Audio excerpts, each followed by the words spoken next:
Something glitched in Instagram and TikTok Matrix a while back. Suddenly, every designer out there was dropping the same outline your logo tutorial. Next thing you know, retro logos with chunky strokes were everywhere. Makes you wonder if the clients know where all that inspiration is really coming from. Anyway, it got me thinking about one stroke trick I actually rate, especially if you're working on something that needs to feel a bit more dynamic or digital. Definitely worth trying in your next exploration. I'm Anton Burmistrov. I do typography, branding, and visual design. And don't worry, I'm not here to waffle. Let's get straight into it. So I set my type vertically, wrote dash, stretched it out. Yeah, design police can arrest me later. Then I grab the blend tool and link up two lines, leaving enough space in between. You can go wider, tighter, whatever feels right. Next, I expand these blended lines and the letters.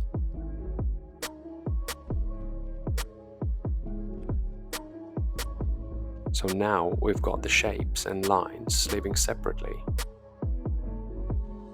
Select them all, hit Pathfinder, outline, and boom, every shape combined, but stroke value dropped to 0. Now, here's the fun bit. Reassign a color, pump up that stroke weight, and you're back to normal.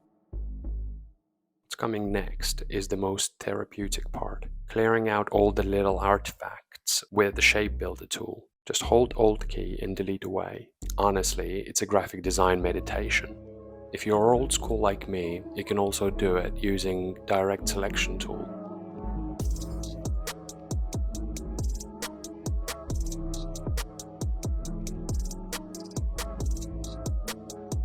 Once it's clean, jump into stroke profiles and beef up that thickness. If you're using asymmetrical profiles, some strokes will flip the wrong way. Just select them and hit the flip across button. Easy fix.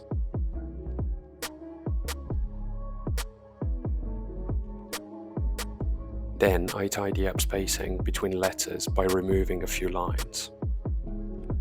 And hey, if you think this is looking slick so far, hit subscribe and like. That's how I know the stuff is worth sharing.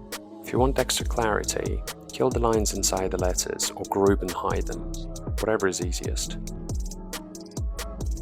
And don't sleep on that profile drop down. Every click is like a new surprise effect. Push the stroke thickness, play with dashes, throw on a zigzag, warp it. Suddenly you are in uncharted territory, and the possibilities are pretty much endless.